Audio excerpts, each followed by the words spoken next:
How many commandments do you think there are in the Old Testament?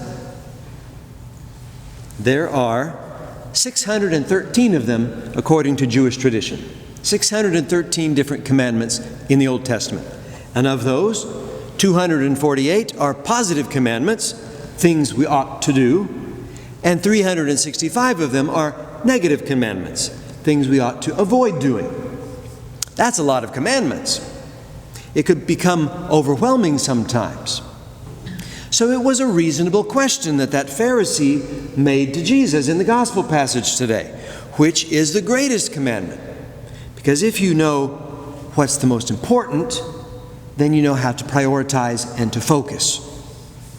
And Jesus responds, of course, by saying, what are the two greatest commandments?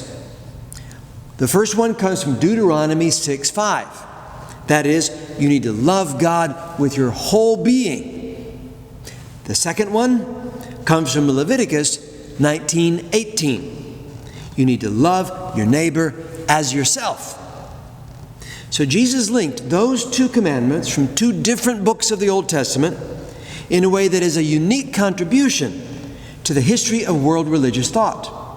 Love God completely and love your neighbor as yourself. When you think about it, there are really three loves involved here, right? There's your love for God, your love for your neighbor, and your healthy love of yourself. I'd like to tell you about a man that I knew who lived all three of those loves in a wonderful way. His name was Hubert Wade. Father Hugh Wade was a priest of this diocese of San Angelo, and he died on the 16th of October, just a few days ago.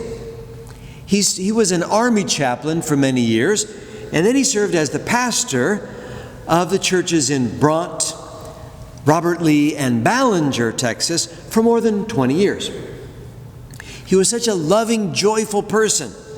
The people used to call him the Smile of Ballinger. He had this positive attitude which revealed that he had a healthy dose of those three loves. Love toward God, love toward his neighbors, and a healthy love of himself. I'd like to tell you a little bit about those. First of all, Father Hugh loved God. He poured out his life in service to God as a celibate priest. The love of his life was God. And eventually he came down with cancer, and he suffered with cancer tremendously for a number of years. And it was very painful. But he approached that cancer with tranquility and joy in his heart. And in the words of today's responsorial psalm, Psalm 18, they apply very well to the way that Father Hugh's love for God helped him through the pain of his illness. The psalm says, I love you, Lord, my strength. O Lord, my rock, my fortress, my deliverer. Father Hugh related with God in such a complete, loving way that it helped him to weather the storms of life. And whenever people would ask him, how do you cope with so much adversity in your life? He would smile and say, it's a piece of cake. And his approach to his cancer reflected what St. Paul says in today's second reading. You received the word of the Lord in great affliction with joy from the Holy Spirit. I hope that we can do the same thing. When we're experiencing troubles in life, in great affliction, let's hope that we can receive the word of the Lord with joy from the Holy Spirit. So Father Hugh had a great love for God. He also had a beautiful, profound love for his neighbor. He was the kind of guy who never met a stranger.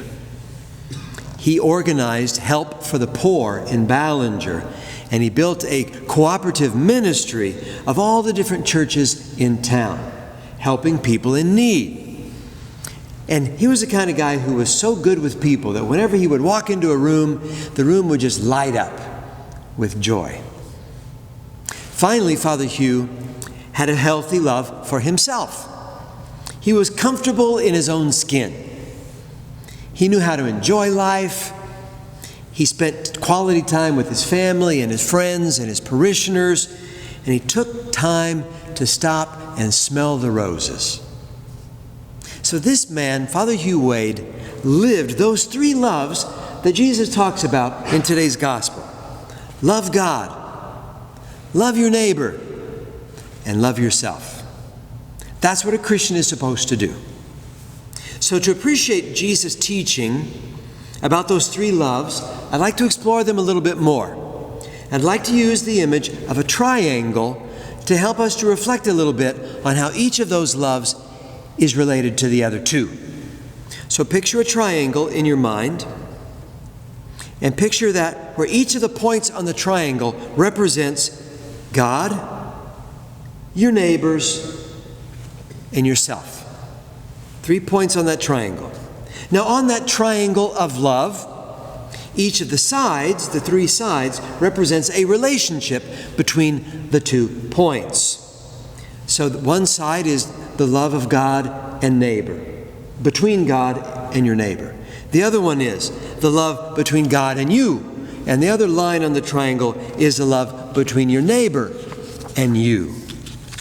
And the stronger that each of those bonds is, each of those lines, the stronger each of those bonds of love is, the more that bond of love will pour itself out to the point across from it.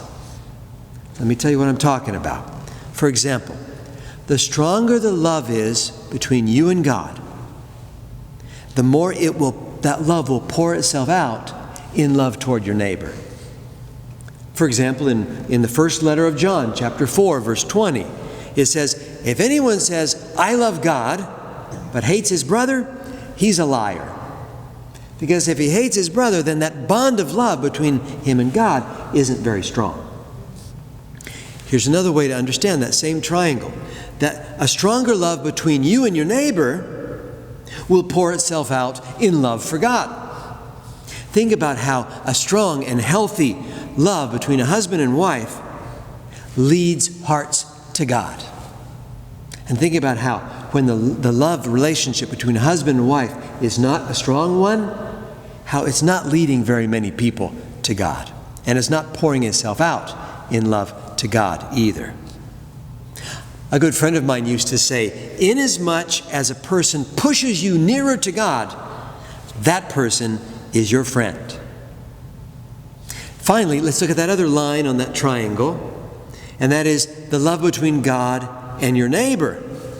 The stronger the love is between your neighbor and God, the more that love is going to pour itself out toward you.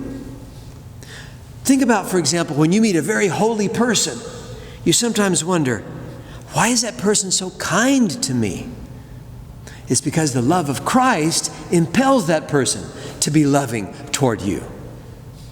So whenever you see a triangle, let it be an opportunity for you to meditate on those 3 loves: God, neighbor, and self. And ask God to help you to grow in all 3 of them.